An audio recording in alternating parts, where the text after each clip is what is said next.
राधे राधे दोस्तों आज हम करने जा रहे हैं कुंडली एनालिसिस मेरे क्लाइंट का, जिनके बहुत सारे क्वेश्चंस हैं। एक सैलरी क्लास पर्सन है और ये जॉब करते हैं। हाल फिलहाल ये डीप मनी क्राइसिस से गुजर रहे हैं और इनके सवालों में सबसे बड़ा एक मुख्य सवाल है कि इनके पैसों की कभी की दिक्कत कब खत्म होगी, कब इनको जॉब में करियर में ग्रोथ मिलेगी। लाइफ में शुरू से ही मेंटल इंस्टेबिलिटी रही है, बहुत ज़्यादा डिस्टर्ब फील करते हैं और इन सब कारणों की वजह से और ज़्यादा डिस्टर्ब फील करते लगे हैं। तो इस मेंटल इंस्टेबिलिटी का किस तरीके से ये उपाय करके अपने आप को मन से खुश कर सकते हैं और इसी के साथ साथ शादी कब होगी, जीवन साथी कैसे मिलेगी। तो आइए दोस्तों देखते हैं इनकी कुंडली में क्या है इनके किस्मत के राज। दोस्तों आपके सामने स्क्रीन पर जो लग्न कुंडली दिखाई दे रही है ये वृश्चिक लग्न की कुंडली है और लग्न में ही राहु महाराज बैठे हुए हैं। 6 डिग्री की लग्न है और लग्नेश नवम भाव में 23 डिग्री के होके नीच के होके बैठे हुए हैं। अब दोस्तों 6 डिग्री की लग्न है और लग्नेश भी नीच के नवम भाव में है। भाव सही है, भाव बहुत ही अच्छा है। इनिशियल फेज में इनको दिक्कत होगी और धीरे धीरे करते ये ग्रो करेंगे।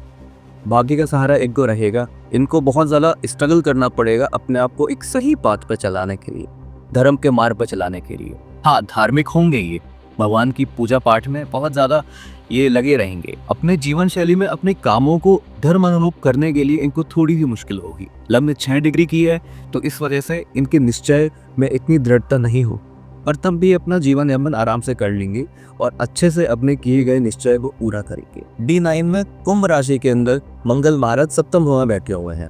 अब दोस्तों सप्तम भाव में मंगल महाराज का होना ये इनको एक बहुत ज़्यादा वीकनेस प्रदान करता है। मंगल महाराज के लिए 7th हाउस MKS है, मरड कारक स्थान। इसके अंडर ये अपने रिजल्ट अच्छे से नहीं दे पाते। तो ओवरऑल लग्न की कंडीशन देख के एक बैलेंस इफेक्ट है यहाँ पर। ये अपना जीवन यापन अच्छे से कर लेके जो सोचेंगे वो कर लेंगे, कोई ऐसी परेशानी नहीं है।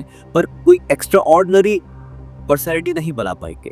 एक एक्स्ट्रा ऑर्डिनरी पर्सनैलिटी होने के लिए लग्न की डिग्री और लग्नेश इन दोनों का स्ट्रॉन्ग होना बहुत जरूरी होता है। पर लग्न में राहु महाराज के होने की वजह से ये इनकी पर्सनैलिटी को बहुत ज्यादा डायनामिक बनाता है। दोस्तों प्रेजेंटली इनकी जुपिटर की महादशा चल रही है। जुपिटर इनके पंचमेश और द्वितीयेश है। अब पंचमेश की महादशा में भले ही आप जॉब कर रहे हो लेकिन आपको बहुत कुछ सीखने को मिलता है और ये ज्ञान आपको अपने जीवन में एक बहुत अच्छी हाइट देने के लिए फेवरेबल होता है। अब दोस्तों जुपिटर यहाँ पर वक्री है और चंद्रमा के नक्षत्र में है और सौभाग्य से नवमेश चंद्रमा इनके साथ बैठे हुए हैं जो गज केसरी योग का जुमान रहा। जुपिटर के अंदर चंद्रमा के समय में इनको बहुत ज्यादा धन धान्य और सौभाग्य की प्राप्ति होगी। हालांकि अभी इनका समय अच्छा नहीं चल रहा है, पर 2029 पूरे साल जब जुपिटर के अंदर चंद्रमा का अंतर आएगा तब इनको बहुत ज्यादा सुख सुविधाएं और धन धान्य की प्राप्ति हो। अभी हाल फिलहाल में इनको बुध महाराज की अंतर्दशा चल रही है। अब दोस्तों बुध महाराज इनकी कुंडली में अष्टमेश और एकादशेश, अब अष्टमेश अष्टम में बैठकर ही द्वितीय भाव को देख रहे हैं। इस वजह से इनको मनी रिलेटेड प्रॉब्लम्स में बहुत ज्यादा अनस्टेबिलिटी है। बुध महाराज अष्टम भाव में बैठकर इनको धन धान्य में प्रॉब्लम करवा रहे हैं। एक तो द्वितीयेश गुरु अपने आप ही वक्री है, तो वक्री ग्रह एक रैंडमनेस लेकर आ जाते हैं। वक्री ग्रहों के पास अपना एक चेस्टेबल आ जाता है जिसकी वजह से ये अपने हिसाब से सिचुएशन के हिसाब से ये काम करते हैं। बुध महाराज अष्टम भाव में बैठकर इनके मनी रिलेटेड इश्यूज को अनस्टेबल कर रहे हैं। बुध महाराज की अंतर्दशा जून 2025 तक चलेगी और तब तक इनका हाल ऐसे ही रहने वाला है। इस सिचुएशन को बेटर करने के लिए मैं इनको ये सलाह दूंगा कि आप थोड़ा सा एस्ट्रोलॉजी का अध्ययन करें, उस पर रिसर्च करें, अपने लाइफ के अंदर एस्ट्रोलॉजी को थोड़ा थोड़ा इंक्लूड करना शुरू करें और उसकी पढ़ाई करने से भले आप 5 मिनट ही करें लेकिन उस पढ़ाई को करने से आपकी लाइफ बहुत ज़्यादा स्टेबल और स्मूथ हो जाएगी। और बुध महाराज को बैलेंस करने की वजह से इनके मनी रिलेटेड इश्यूज, इनकी फैमिली प्रॉब्लम्स, ये सब बैलेंस हो जाएगी। अब दोस्तों बढ़ते हैं इनके दूसरा सवाल की तरफ। इनका दूसरा सवाल था करियर में ग्रोथ कब मिलेगी, लाइफ में जो अटके हुए हैं ब्लॉकेजेस हैं इनसे कब आगे बढ़ेंगी। दोस्तों अष्टमेश की अंतर और महादशा आपको जीवन में ऑब्स्टेकल्स लाके देती है और वही इनके साथ अभी हो रहा है।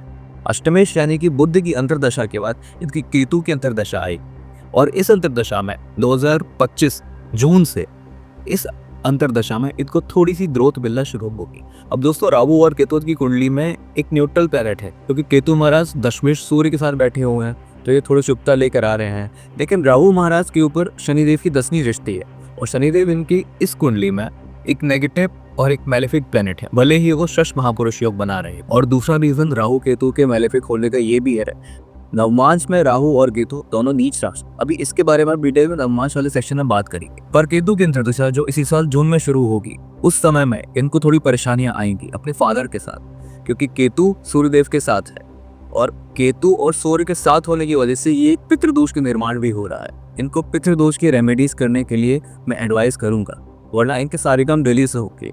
और 7th हाउस में पितृदोष का निर्माण होने की वजह से शादी में विशेष रूप से इनको डिले होगा। हाँ, केतु के अंदर दशा में क्योंकि सूर्यदेव के साथ बैठे हुए हैं, इस वजह से करियर में थोड़ा सा बूस्ट इनको मिलना शुरू होगा। सूर्य वर्गोत्तम होकर 7th हाउस में बैठे हो, लेकिन 7th हाउस में सूर्यदेव अच्छे नहीं होते। इसके लिए इनको रेमेडीज करनी होगी। एटलीस्ट सूर्यदेव को जल चढ़ाना, ये इनको करना ही चाहिए। और अगर कर सकें तो साथ में आदित्य हृदय स्तोत्र का हर दिन पाठ करते हैं। बाकी 2029 पूरा इनके प्रोफेशनल ग्रोथ के लिए बहुत ज़्यादा अच्छा रहेगा, क्योंकि सूर्यदेव की अंतरदशा के अंदर इनको करियर में अच्छा समय देखने को मिलने वाला है। अब दोस्तों बढ़ते हैं इनके तीसरे सवाल पर, मेंटल इंस्टेबिलिटी। दोस्तों इनकी कुंडली में 2 जगह है जहाँ से इनको मेंटल अनस्टेबिलिटी आ रही है। पहला राहु, लंगत राहु इनको बहुत ज़्यादा सोचने के लिए मजबूर करते हैं, ऐसी चीज़ें सोचने के लिए, इतना ब्रेनस्टॉर्मिंग करने के लिए जिनको इनकी ज़रूरत भी नहीं है। और दूसरी मेंटल इंस्टेबिलिटी आ रही है शनिदेव की तरफ से। शनिदेव 4th हाउस में बैठे हुए हैं। 4th हाउस आपका मन है, मनस है। 4th हाउस में शनिदेव आपको बहुत ज़्यादा कष्ट है और आपको इतना तोड़ देते हैं कि आप धीरे धीरे करके बहुत स्ट्रॉन्ग बन जाते हो और अपने आप सारे काम करने के लिए उस लायक हो जाते हो। पर इनिशियली जो स्ट्रगल वाला फेज होता है वो आपको बहुत परेशान करता है। तीसरी पेन पॉइंट आता है वीनस की वजह से। वीनस 6th हाउस में है और अपने MKS में है, मर्डर कारक स्थान में। वीनस एक का मार्केश है, 7th हाउस लॉर्ड और 12th हाउस लॉर्ड है, और वो 6th हाउस में बैठे हुए हैं। इनका असर इनको शादी में भी देखने को मिलेगा। खुशी कैसे लेकर आओगे अपने जीवन में जब खुशी देने वाला प्लैनेट अपने अनकंफर्टेबल प्लेस में बैठा हुआ है, बल्कि साथ में इनके धन संपदा के कम होने के भी कारण है। तो दोस्तों शुक्रदेव को स्ट्रॉन्ग करने के लिए इनको हर दिन शुक्र कवच का पाठ करना चाहिए, क्योंकि शुक्र एक मार्केश है, इसलिए शुक्र कवच का पाठ करना चाहिए। शनिदेव को हैंडल करने के लिए शनि कवचम का पाठ, और राहु महाराज को हैंडल करने के लिए मंदिर की परिक्रमा लगाना बहुत जरूरी है। ये 3 रेमेडीज इनके मन को बहुत ज्यादा खुश और इनको बहुत ज्यादा सुख देगी। अब दोस्तों आते हैं इनके अंतिम सवाल पर, इनकी शादी कब होगी। एक शादी का समय इनकी जून 2025 के बाद है और इसमें केतु की अंतर्दशा में इनको शादी का मौका मिलेगा। लेकिन मैं इनको एडवाइस दूंगा कि केतु की अंतर्दशा में शादी ना करें, वरना आप बिना बात के प्रॉब्लम्स को इन्विटेशन दे रहे हैं। वो शादी ज़्यादा लंबी चल नहीं पाएगी और किसी न किसी कारण से टूट जाएगी। मई 2026 के बाद शुक्र का समय आएगा और इसमें शादी करने के लिए बहुत श्रेष्ठकर समय होगा ये। हालांकि शुक्रदेव 6th हाउस में है, अपने से 12वें घर में है, तो इस वजह से प्रॉब्लम वाइफ के साथ होगी और वाइफ के साथ मनमुटाव चलता रहेगा। कोई ना कोई बात को लेके आप दोनों में अनबन चलती रहेगी। रेमेडी वही है शुक्र कवच। पितृदोष के होने की वजह से शादी थोड़ी डिले से होगी, चाहे वो आपकी जॉब हो, चाहे वो आपकी खुशियां हो, चाहे वो आपकी मैरिज हो, कुछ भी हो, इन सब चीजों में आपको पितृदोष डिले लेकर आता। रेमेडीज मैंने उनको बताइए, वो करने से उनको बहुत जल्दी असर मिलेंगे। अब दोस्तों वाइफ का नेचर कैसा होगा, इसके लिए चलते हैं नवमांश पर। नवमांश पर अगर 7th हाउस को देखेंगे तो इधर मंगल कुंभ राशि में बैठे हुए हैं। मंगल नवमेश शादी करने के बाद भाग्य का साथ मिलेगा, लेकिन पत्नी का स्वभाव थोड़ा सा लड़ाकू होने वाला है, थोड़ा गुस्सैल होने वाला है और वाइफ इनकी बहुत ज्यादा सर्विंग हो। 7th हाउस में बैठे मंगल को इनको बैलेंस करना होगा, पर वही शुक्रदेव के 6th हाउस में बैठने की वजह से इनको थोड़ा सा तो प्रॉब्लम होगी और अपनी वाइफ के साथ मतभेद बनी रहेगी। इससे रेमेडी जरूर कर लो। और आप नवमांश के 4th हाउस में नजर डालें तो आपको बुध और शनि दोनों साथ में देखने को मिलेगी, तो शादी से रिलेटेड सुख में थोड़ी सी को कमी देखने को मिलेगी और घर में कलह का वातावरण बना रहे। सूर्यदेव 10th हाउस में वृषभ राशि में बैठकर 4th हाउस को पूर्ण दृष्टि दे रहे हैं। लग्नेश की शुभता लिए सूर्यदेव 4th हाउस को बैलेंस कर रहे हैं और ये जो शनि और बुध इन दोनों की नेगेटिविटी है, इन दोनों को नलिफाई में रहे हैं। प्रॉब्लम्स होंगी लेकिन वो सॉर्ट आउट भी हो जाएगी।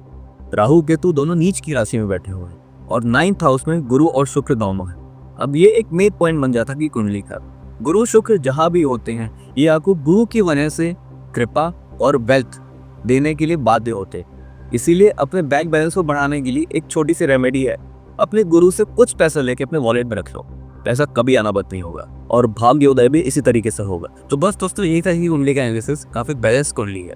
नेगेटिव्स ज्यादा हैं, पॉजिटिव्स इतने ज्यादा नहीं है, पर दशा का सहयोग है और जो भी इनका नेगेटिव टाइम चल रहा है वो धीरे धीरे करके पॉजिटिविटी में बदल जाएगा। थोड़ा सा समय रखने की जरूरत है। ऐसे कोई खास परेशानी नहीं है, रेमेडीज इनको मैंने सारी दी हैं, धीरे धीरे करके इनकी लाइफ में बेटरमेंट होने लगेगी। डरने वाली कोई बात नहीं है। बाकी मैं आपसे मिलूंगा अगले एनालिसिस में। राधे कृष्ण।